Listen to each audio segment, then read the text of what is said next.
नमस्कार सभी को।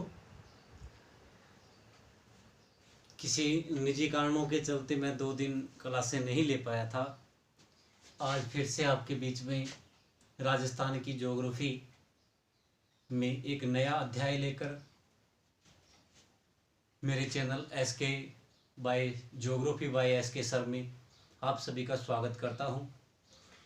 जैसा कि हम क्रमबद्ध राजस्थान के बारे में अध्ययन करते चल रहे हैं, आज हमें राजस्थान के एक बड़े टॉपिक को उठाते हैं जो कि राजस्थान पुलिस, या मैं ये सीधा सा छोटे से शब्द में कहूँ तो छोटे से एक एग्ज़ाम से लेकर जितने भी बड़े लेवल का एग्ज़ाम हो, हर एग्ज़ाम के अंदर क्वेश्चन बनता ही बनता है।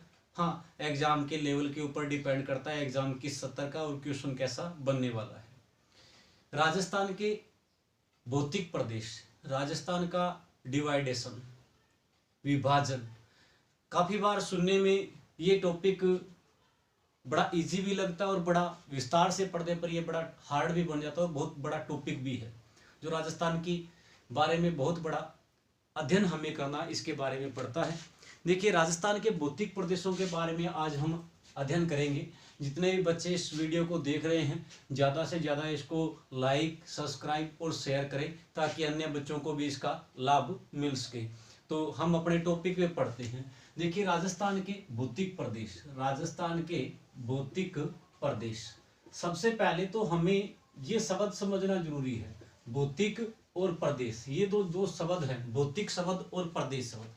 देखिए, भौतिक क्या है कि हमें आम जन के अंदर, मैं सीधी सी परिभाषा का अगर प्रयोग करूं तो हमें लोकल लैंग्वेज के अंदर कभी जो चीज़ें हम देखते हैं इस धरातल के ऊपर, जैसे पहाड़ है, जैसे मैदान है, जैसे पर्वतमालाएं हैं, जैसे पहाड़ियां हैं, जैसे नदियां हैं, झरने हैं, जैसे हमारी जलवायु है, क्लाइमेट है, इन सभी का जो हम अध्ययन करते हैं वो सभी मिलकर एक चीज़ का निर्माण करता है और वो होता है भौतिक।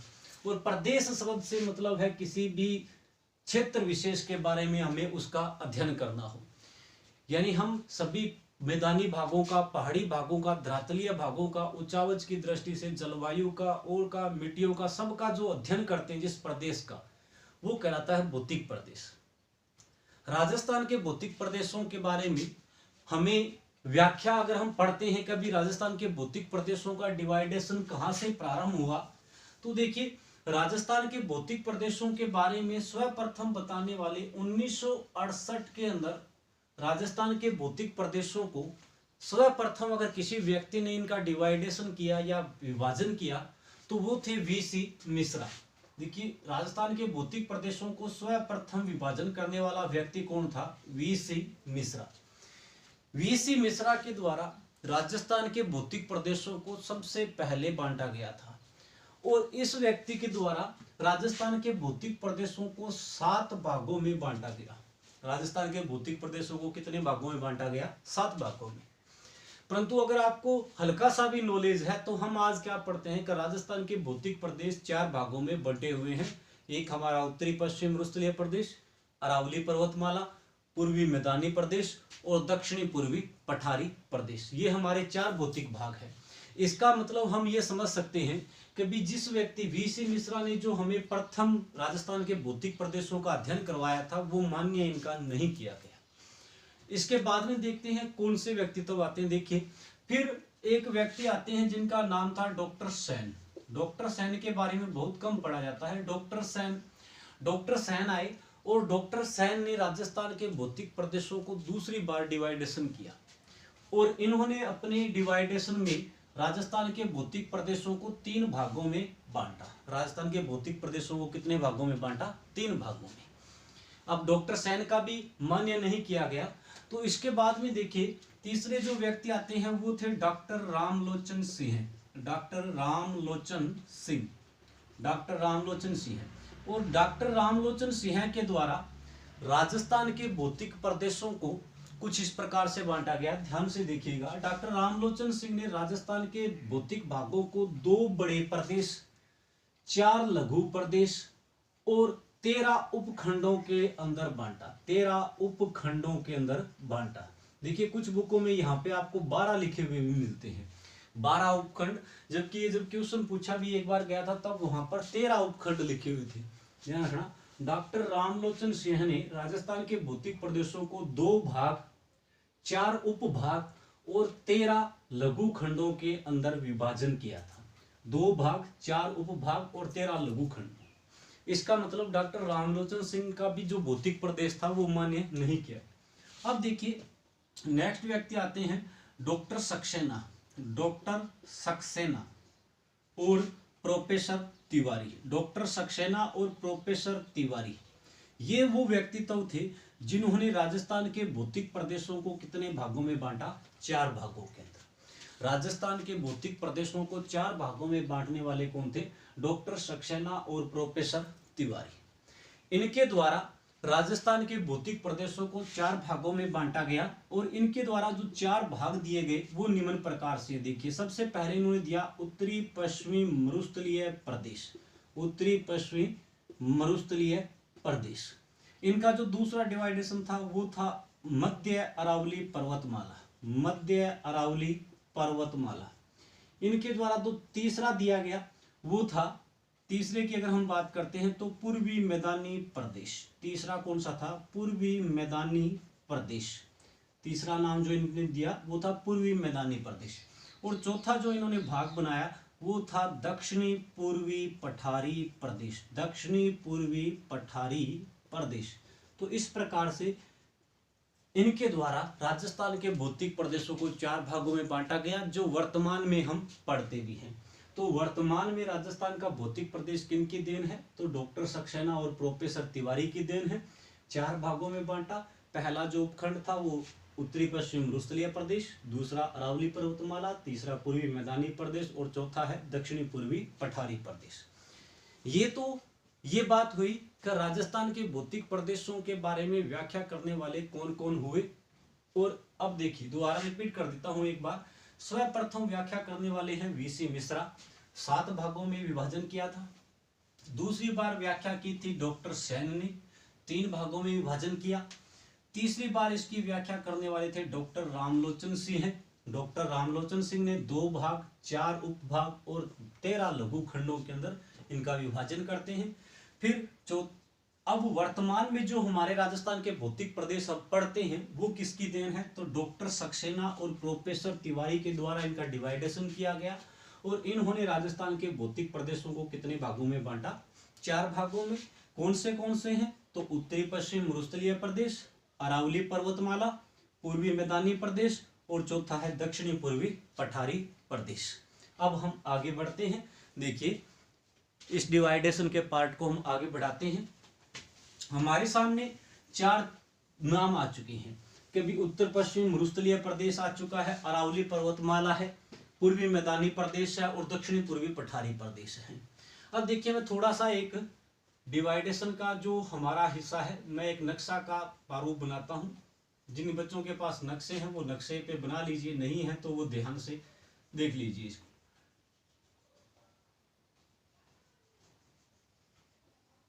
ये हमारे राजस्थान के बारे। अब देखिए राजस्थान का जो पहला पार्ट है उत्तरी पश्चिम मरुस्थलीय प्रदेश, ये राजस्थान के अंदर उत्तर पश्चिम मरुस्थलीय प्रदेश का विस्तार।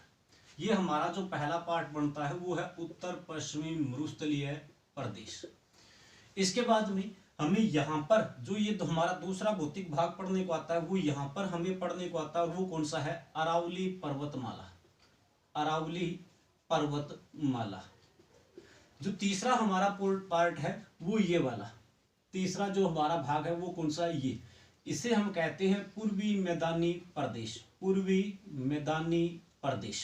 और चौथा जो हमारा पार्ट बच गया वो ये वाला हाड़ौती क्षेत्र, दक्षिणी पूर्वी पठारी प्रदेश। ये 4 पार्ट बनाए डॉक्टर सक्सेना और प्रोफेसर तिवारी की देन है। ये 4 भाग बनाए, उत्तरी पश्चिम मरुस्थलीय प्रदेश, अरावली पर्वतमाला, पूर्वी मैदानी प्रदेश और दक्षिणी पूर्वी पठारी प्रदेश। अब हमें यहाँ पर खास बातें थोड़ी सी ध्यान देने वाली है। देखिए हमसे इस प्रकार से क्वेश्चन पूछ लिया जाता है कि राजस्थान में फैली हुई अरावली पर्वतमाला किसका अवशेष है? राजस्थान का उत्तरी पश्चिम मरुस्थलीय प्रदेश किसका अवशेष है? पूर्वी मैदानी प्रदेश, दक्षिणी पूर्वी पठारी प्रदेश, किनके अवशेष हैं? तो अवशेष की अगर मैं बात करूं तो थोड़ा सा अगर इसको हम वर्णन से पढ़ते हैं तो देखिए, जब हम वर्ल्ड की ज्योग्राफी का अध्ययन करते हैं तो हमारे सामने मैं एक नक्शा बनाता हूं, थोड़ा सा इसको देखिएगा।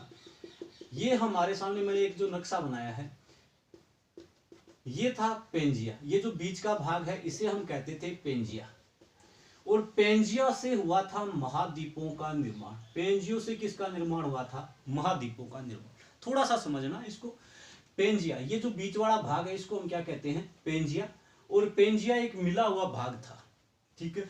और पेंजिया, इसी पेंजिया से आगे चलकर किसका निर्माण हुआ था? महाद्वीपों का निर्माण होता है। और जो बीच में ये जो बाहरी भाग है, सॉरी, ये बाहर का जो भाग है, इसे हम कहते थे पैंथालासा। पैंथालासा, इसको क्या कहते थे? पैंथालासा। और इससे किसका निर्माण हुआ? महासागरों का। इससे किसका निर्माण होता है? महासागरों का। ध्यान दीजिएगा, जो बीच का भाग है इसे हम क्या कहते हैं? पेंजिया। और पेंजिया से किसका निर्माण हुआ? महाद्वीपों का। और इसे हम क्या कहते हैं? जो ये बाहरी जो जल भरा पड़ा इसको क्या कहते थे? पैंथालासा। और पैंथालासा से किसका निर्माण हुआ? महासागरों का। अब क्या हुआ कि पृथ्वी की समय के बीतने के साथ साथ में पेंजिया जो था, ये पेंजिया दो भागों में विभाजित हो गया।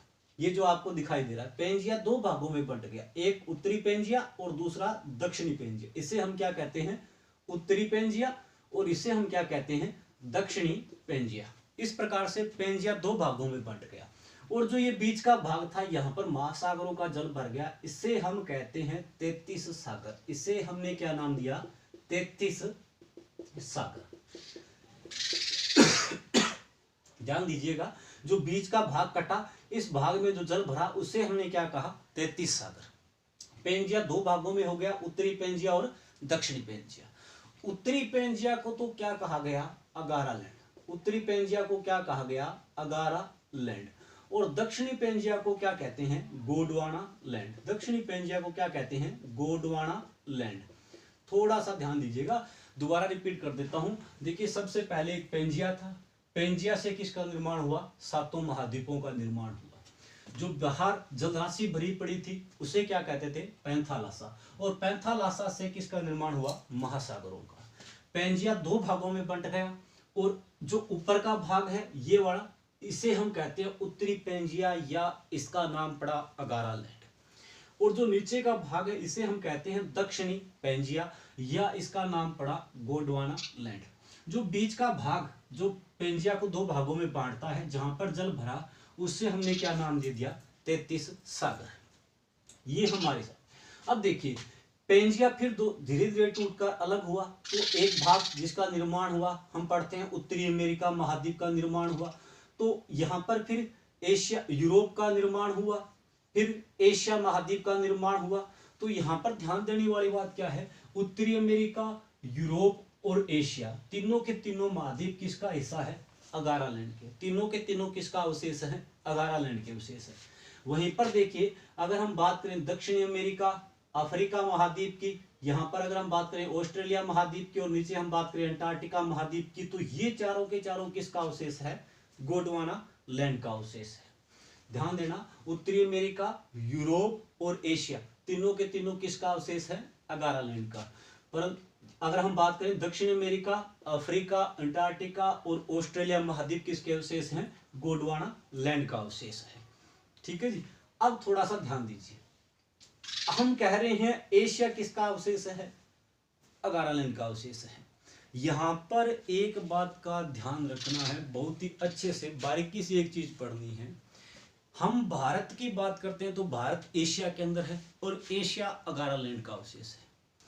अगर हम भारत को राजनीतिक दृष्टि से देखते हैं, ये जो हमारा राजनीतिक दृष्टि से तो एशिया भारत किसका अवशेष है? अगारा लैंड का। परंतु ध्यान रखना, भौगोलिक दृष्टि से भारत किसका अवशेष है? गोंडवाना लैंड का अवशेष है। बस यही बात समझनी है। राजनीतिक दृष्टि से तो क्योंकि हम एशिया में आ गए, और एशिया किसका है? अगारा लैंड का। परंतु ध्यान रखना है, राजनीतिक दृष्टि से भारत अगारा लैंड का अवशेष है, भौगोलिक दृष्टि से भारत किसका अवशेष है? गोंडवाना लैंड का अवशेष है।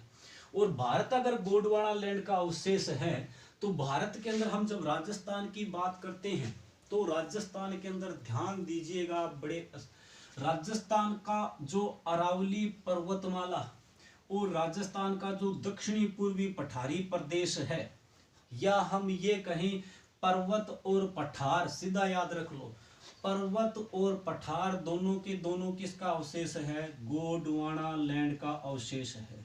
ध्यान देना है अच्छे से कि राजस्थान की अरावली पर्वतमाला और दक्षिणी पूर्वी पठारी प्रदेश किसका अवशेष माने जाते हैं? गोंडवाना लैंड का अवशेष।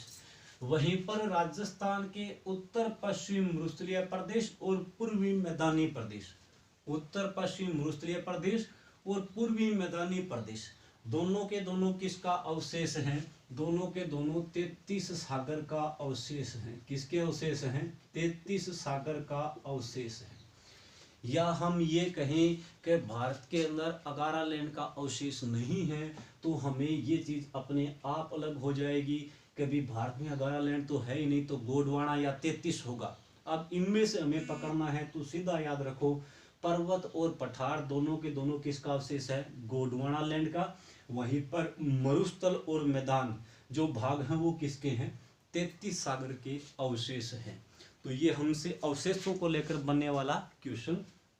अब देखिए, एक हमें पूछ लेता है निर्माण की दृष्टि से, संरचना की दृष्टि से, या निर्माण या क्रम की दृष्टि से सबसे पहले राजस्थान के कौन से भौतिक प्रदेश का निर्माण हुआ?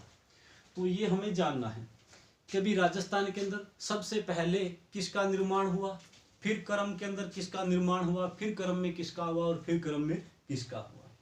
तो देखिए, हमें पता है कि अरावली पर्वतमाला विश्व की सबसे प्राचीनतम पर्वतमाला है, विश्व की सबसे प्राचीनतम। और विश्व की सबसे प्राचीनतम अगर पर्वतमाला अरावली है, तो यानी सबसे पहले निर्माण किसका हुआ? अरावली का। तो मैं यहाँ पर क्रम बना रहा हूँ, ध्यान से देखिएगा। सबसे पहले अगर किसी का निर्माण हुआ तो वो किसका हुआ? अरावली पर्वतमाला। निर्माण की दृष्टि से पहला स्थान किसका आ जाएगा? अरावली का। अरावली के बाद में ध्यान दीजिएगा, अरावली के बाद में अगर निर्माण हुआ तो वो किसका हुआ? पठारी भाग का। अरावली के बाद में निर्माण किसका हुआ? पठारी भाग का। और पठारों का निर्माण होता है। दूसरा क्रम की दृष्टि से हम कहें तो निर्माण किसका हुआ? पठारों का। तो राजस्थान के दक्षिणी पूर्वी पठारी प्रदेश क्रम की दृष्टि से दूसरा स्थान। अब विवाद यहाँ पे है, उत्तर पश्चिम मरुस्थलीय प्रदेश और पूर्वी मैदानी प्रदेश, यहाँ पर निर्माण की दृष्टि से कौन पहले आएगा? तो ध्यान दीजिए, एक बात हमें पढ़ने को आती है, जब हम भारत के या किसी भी विश्व के किसी भी भाग को पढ़ते हैं, तो जो भी मैदानी भाग आप पढ़ते हो, उन मैदानी भागों का निर्माण नदियां करती है। उन मैदानी भागों का निर्माण कौन करती है? नदियां करती है। और नदियां हर वर्ष अपने साथ नई मिट्टी लेके आती है। वो नई मिट्टी जब वो मैदानों में लाके बैठाती है, तो हम उसे कहते हैं नवीन जलोढ़ मृदा, खादर या बागर के रूप में आप पढ़ते हो। प्राचीन मृदा, बागर, नवीन जलोढ़ मृदा, खादर आप पढ़ते हो। तो हर वर्ष जिस भौतिक भाग का निर्माण होगा वो नवीन होगा। बिल्कुल हर वर्ष अगर मिट्टियां आएगी, नदियां अपने साथ मिट्टियां भाग के लेके आती है, हर वर्ष नए मैदान का निर्माण होगा। तो ध्यान रखें कि 30 क्रम में तीसरे स्थान पर निर्माण किसका हुआ? मरुस्थल का। तीसरा स्थान किसका है? मरुस्थल का, यानी उत्तरी पश्चिम मरुस्थलीय प्रदेश का निर्माण की दृष्टि से। और चौथा स्थान किसका आ जाएगा? मैदानों का। चौथा स्थान कौन ले लेंगे? पूर्वी मैदानी प्रदेश, पूर्वी मैदानी प्रदेश। तो अब हमें यहाँ से आपके दो क्वेश्चन क्लियर हुए। सबसे पहले तो उत्तरी पश्चिम मरुस्थलीय प्रदेश और पूर्वी मैदानी प्रदेश अवशेष किसका है? 33 सागर के। अरावली पर्वतमाला और दक्षिण पूर्वी पठारी प्रदेश किसका अवशेष है? तो गोंडवाना लैंड का अवशेष है।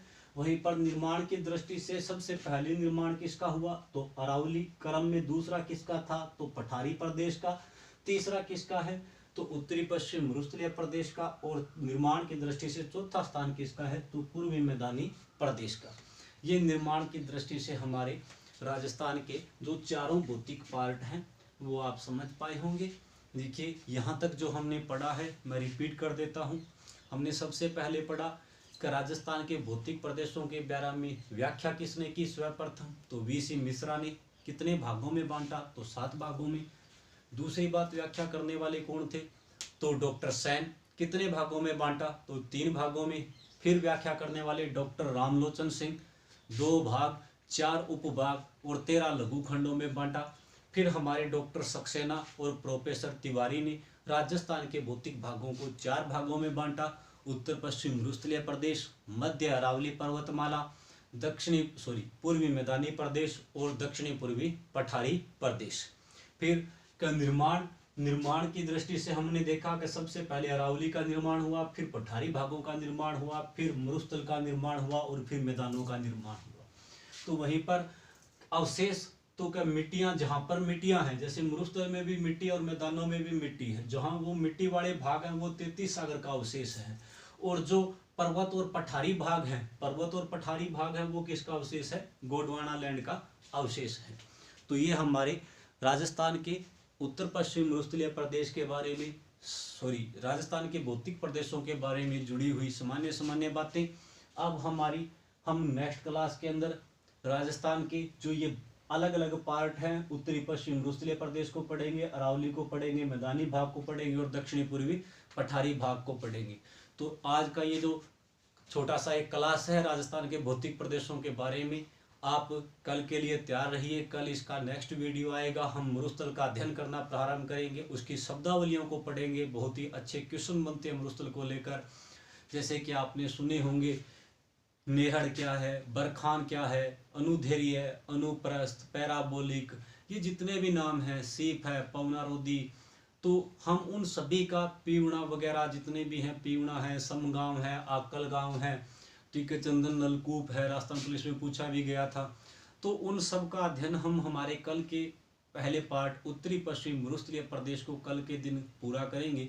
तो जितने भी बच्चे हैं, चाहे वो किसी भी एग्ज़ाम के लिए तैयारी कर रहे हो, वो जुड़े मेरे चैनल से, ज़्यादा आप उन बच्चों को इससे जोड़े। धन्यवाद आज के लिए।